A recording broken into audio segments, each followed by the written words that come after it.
खुलुमबाय, आंनि नामा देवजित बसुमतारी। आं थाखो 4आव फरायो।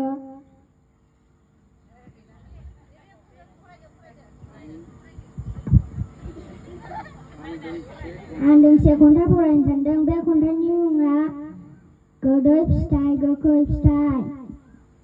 गोदै फिथाइ गोखै फिथाइ आरो फादुब फिथाइ जायो देहायाव गोबां बोलो जायोब्ला फिथाइ।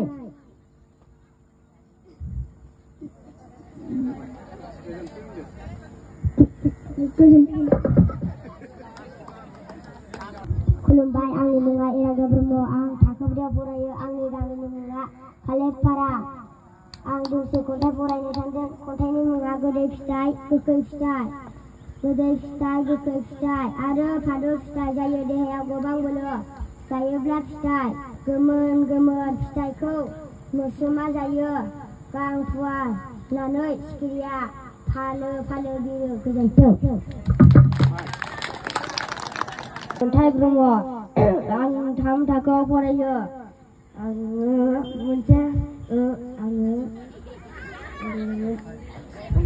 आं मोनसे खन्थाइ आवरायनो नागिरदों। बिनि मुङानो जाबाय गोदै फिथाइ गोखै फिथाइ।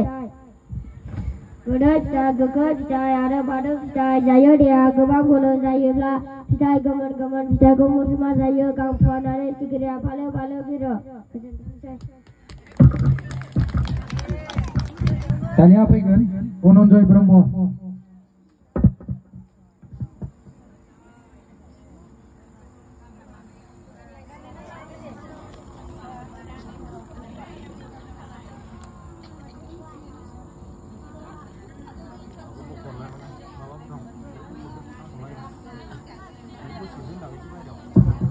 खुलुमबाय, आंनि मुङा धनन्जय ब्रह्म।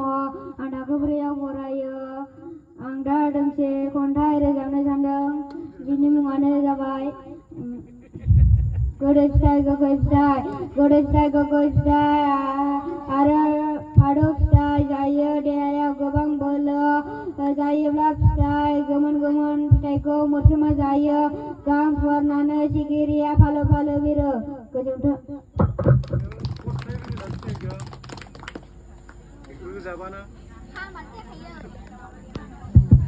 दानिया फैगोन निखिल ब्रह्म।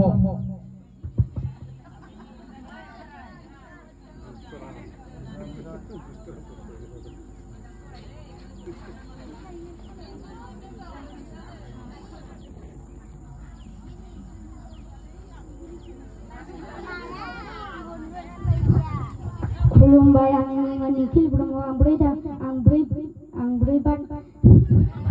आं 5 थाखोआव फरायो।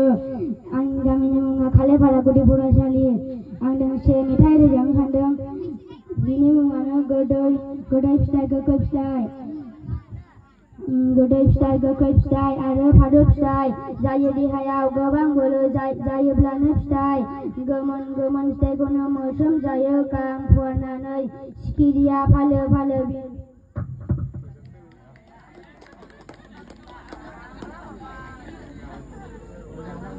मेथाइ रोजाबनो नादे खन्थाइ। दानिया फैगोन अनसुला ब्रह्म। खन्थाइ आवरायनो होन, मेथाइ रोजाबसो नोंसोरो।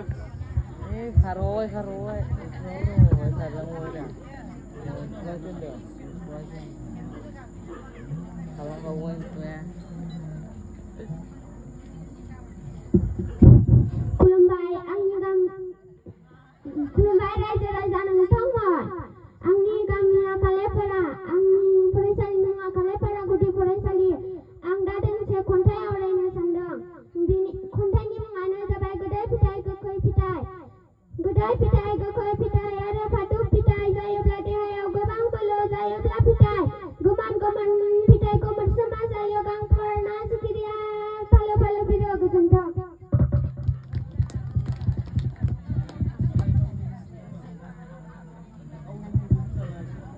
दानिया फैगोन Indrajit Brahma. Indrajit Brahma.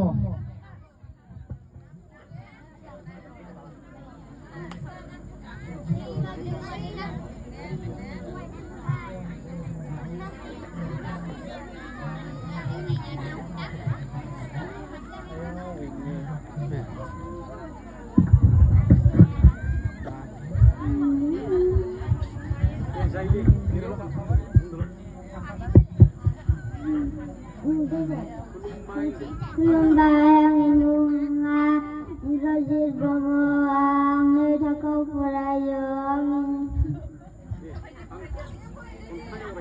Anding si kontai orang cendong Bai kontai ni mengana kedai style kedai style kedai style kedai style ada kedai style jaya deo kebang bulu jaya lifestyle kebun kebun style kau macam jaya gang pernah rezeki dia pala biru.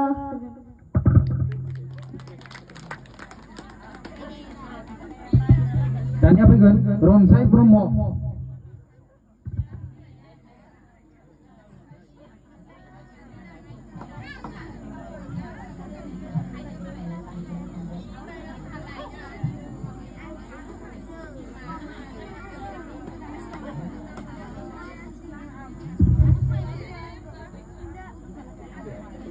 Lumbayang mengajak Ronsai Bromo Angni Thakau Purayong angda kontai orang yang tidak demi mengani jabat godai pidai kokoi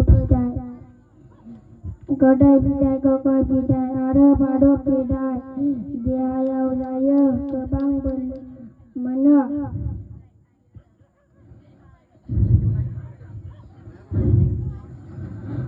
masyam para pidai kau jaya orang tuanana sikiria biru kejentang